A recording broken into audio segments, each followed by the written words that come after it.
서울광역방송센터입니다. 오늘 헌법재판소에선 오전부터 윤석열 대통령 탄핵 심판 제6차 변론이 열렸습니다. 여의도 초대석 박지원 더불어민주당 의원과 정치권 현안 짚어보겠습니다. 의원님 어서 오십시오. 네, 안녕하세요. 오늘 헌재 6차 변론 보니까 황교안 전 총리가 윤석열 대통령 변호인단에 합류를 해서 마스크를 쓰고 들어오는 모습이 화면에 잡힌 게 눈에 띄던데 아마 부정선거 이 주장을 좀 세게 하려고 영입을 한 것 같은데 어떻게 보세요? 글쎄, 왜 거기에 황교안 웃기는 거죠. 오늘 뭐 헌법재판소는 엊그제처럼 완전 코미디겠죠. 거짓말. 입만 벌리면 윤석열은 거짓말 하잖아요. 네. 불리하면 눈 감고. 그런 연속이 될 거예요. 근데 그 황교안 총리가 변호인단에 합류했다는 기사에 달린 댓글 중에 웃긴 게 하나 있던데 골로 보내려고 작정을 했냐 뭐 그런 표현이 있던데. 그렇기 때문에 네. 황교안 대행은요. 네. 사실 박근혜 탄핵 때 네. 국무총리로서 굉장히 애매모호한 태도를 취했어요. 그러니까 자기가 대통령 되려고 한다 하는 오해도 있었지만은 나중에 대통령 권한대행을 맡아가지고 또 박근혜 좀 사이가 나빠졌죠. 그런데 그분이 줄기차게 이 부정선거를 주장하신 분인데 이번에 또 윤석열 대통령이 부정선거 때문에 계엄을 했다 하는 헛소리를 하는데 거기에 같이 코미디 엑스트라로 나오는 것 같아요. 근데 그러고 보니 황교안 전 총리는 공교롭게도 두 대통령 탄핵에 직간접적으로 계속 연관이 되고 있네요. 그렇죠. 그리고 계속 네. 뭐 대통령 후보도 나오고 뭐 여러 가지 정치권을 기웃거리지만은 성공한 것은 없죠. 윤석열 대통령이 헌재 변론에서 호수 위에 떠 있는 달 그림자를 쫓는 느낌이다. 뭐 아무 실체가 없다. 뭐 이런 얘기인 것 같은데 어떻게 보셨나요? 아무것도 일어나지 않았는데 무슨 소리냐. 네. 호수 위에 뜬 달 그림자. 마치 트롯 가수가 옛날 유행했던 노래를 연상시키는 얘기를 하더라고요. 김부자 씨 달타령 뭐 달아달아 밟은달아 그런 건가요? 또 옛날에 아주 옛날 노래 내님은 누구일까 어디에 계실까 하면서 호숫가 벤치에 앉아 있다 이런 것을 연상하는데 그냥 해본 소리겠죠. 시적 감정을 자기는 좀 표현했다 하지만은 웃기는 거죠.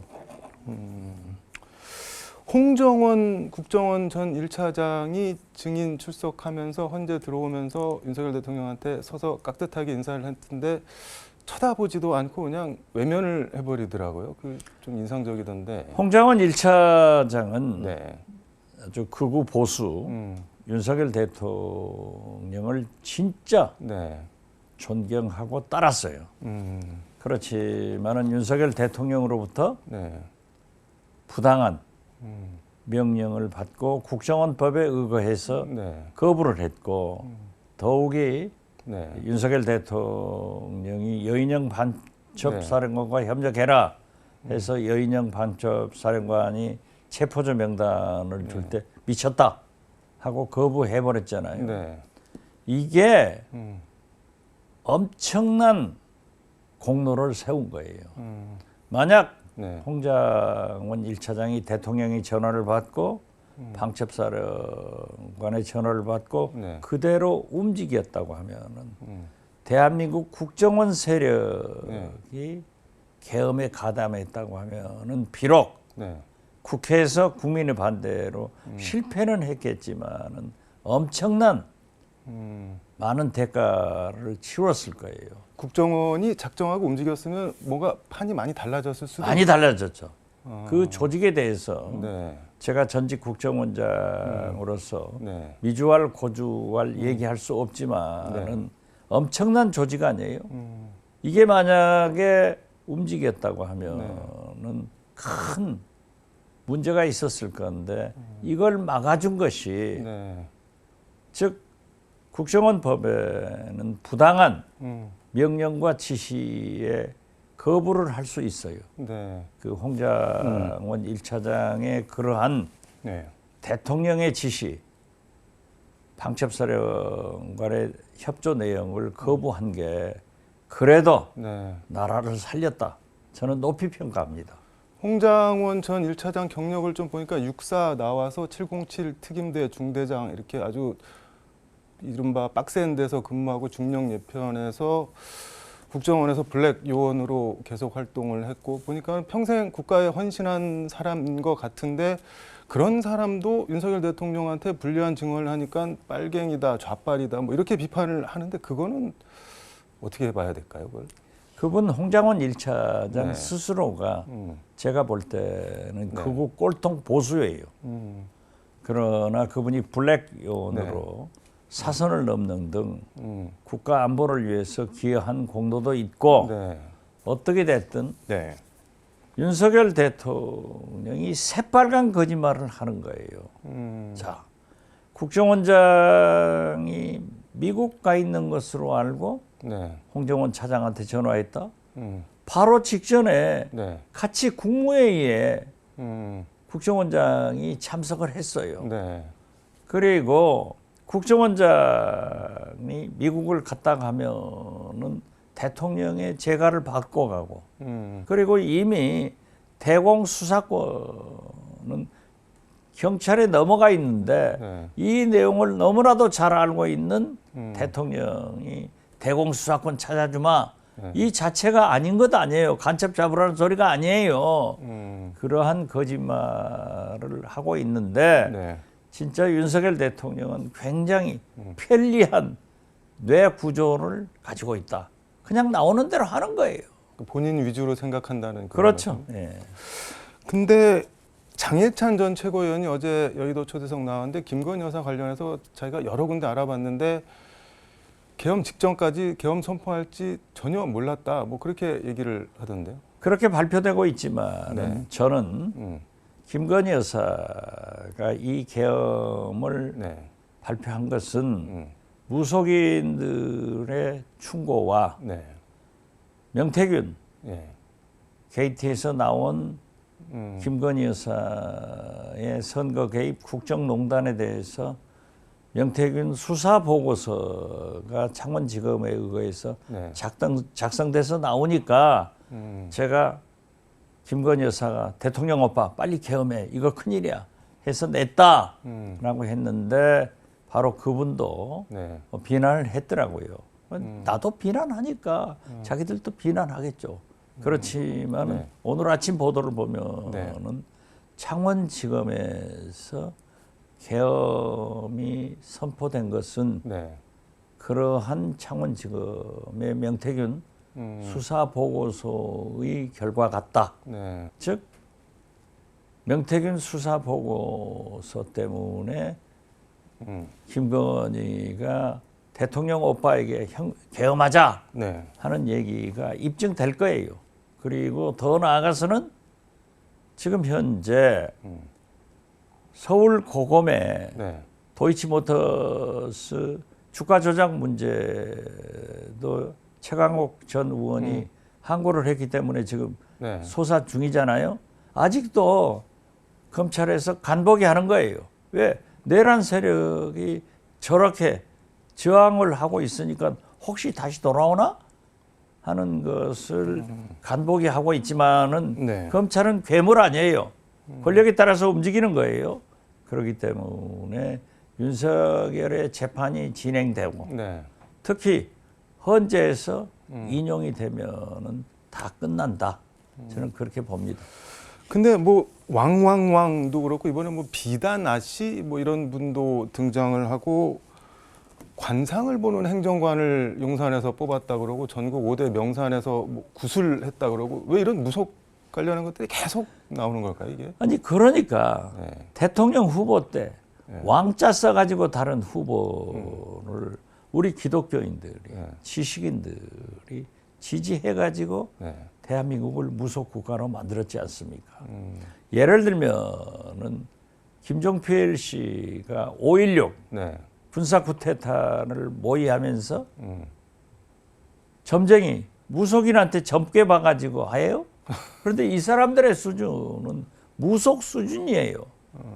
그러니까 별자리 전 정보사령관 스스로도 점쟁이, 네. 보살이라고 주장하면서 군산까지 가서 음. 비다나 씨한테 이 사람은 장관 되겠느냐? 이 사람은 우리하고 하면은 네. 배신하지 않겠느냐? 주체 세력들을 전부 젊게에다 몰아가지고 한 거예요. 그분이 그래서 용하신가 뭐죠? 거기까지 이 군산까지. 지금 대전의 삼성당, 네.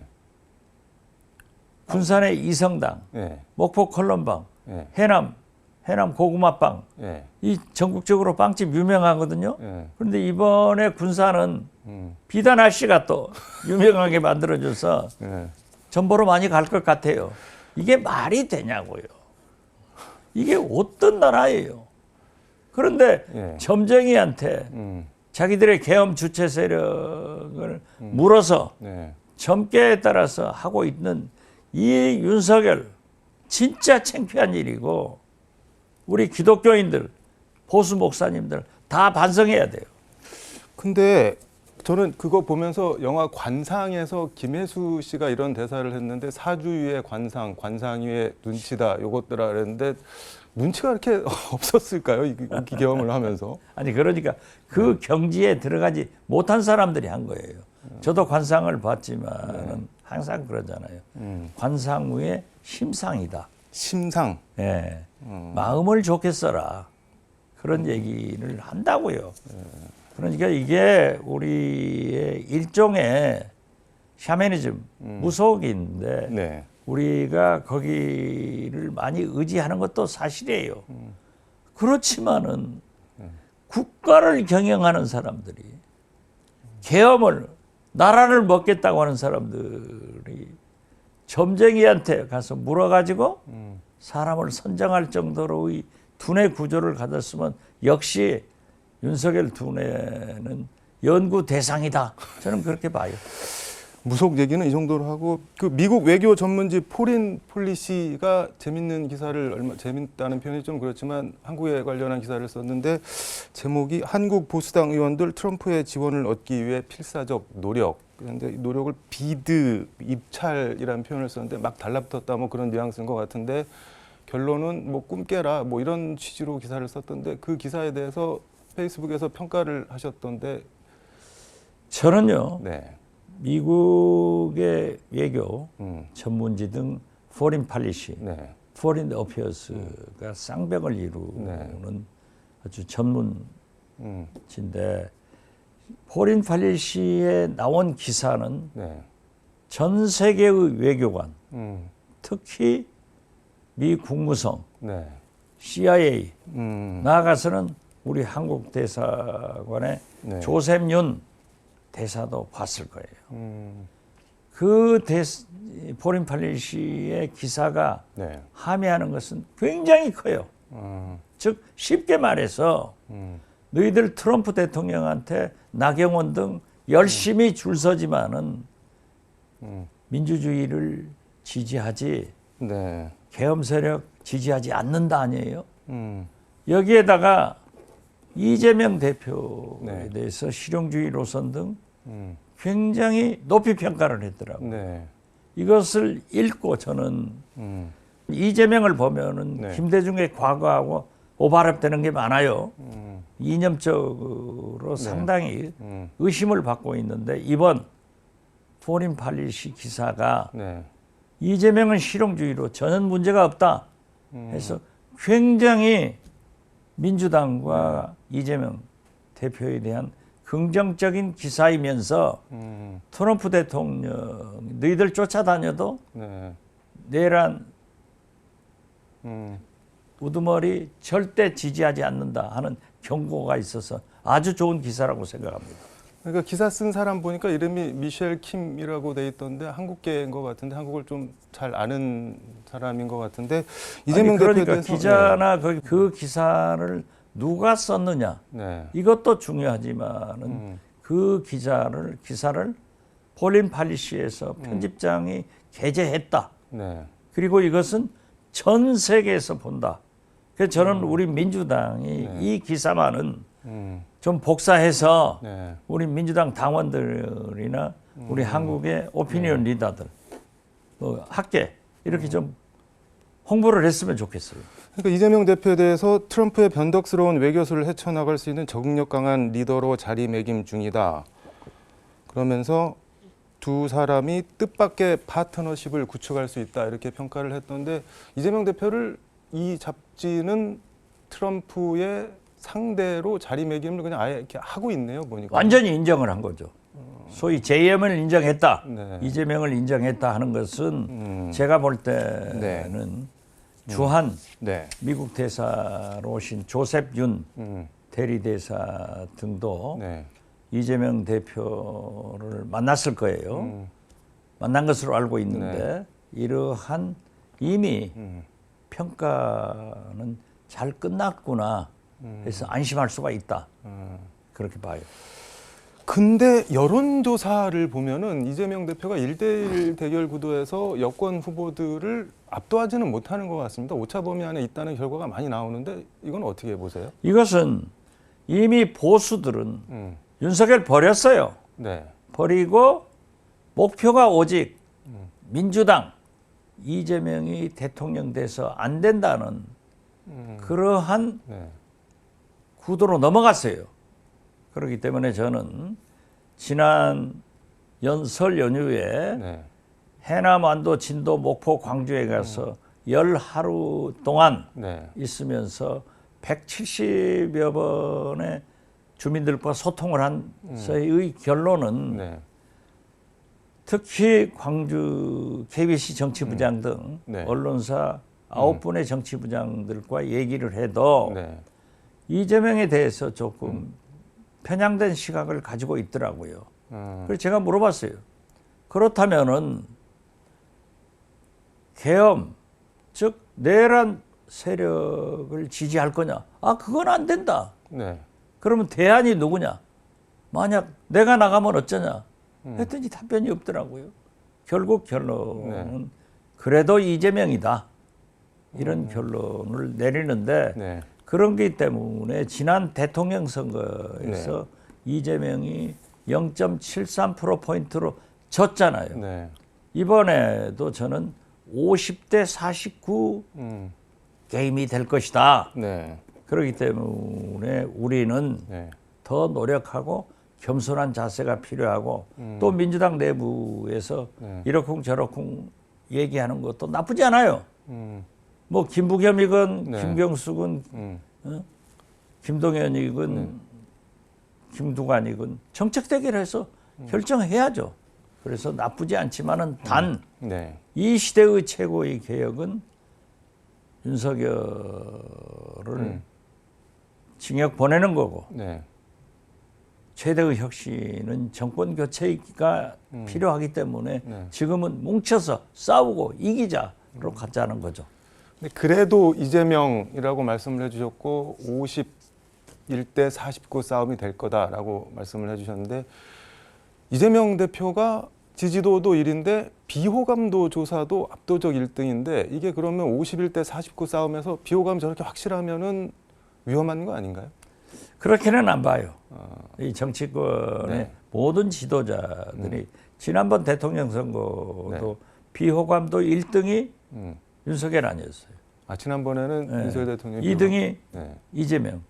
그렇기 때문에 호감이 있으면 비호감도 있죠. 박지원도 다 좋은 게 아니잖아요. 나쁜 사람이 있죠. 정치란 게 그런 거기 때문에 저는 이번 대통령 선거는 내란 세력과 내란 반대 세력의 대결이다. 그렇게 봐요. 그래도 이재명 이 말씀은 이재명밖에는 현재로서는 없다 이렇게 들어도 되는 저는 건가요? 그렇게 보고 있습니다. 알겠습니다. 시간이 다 돼서 오늘 말씀은 여기까지 듣도록 하겠습니다. 고맙습니다. 네, 감사합니다. 지금까지 서울광역방송센터에서 박지원 민주당 의원과 함께 전해드렸습니다.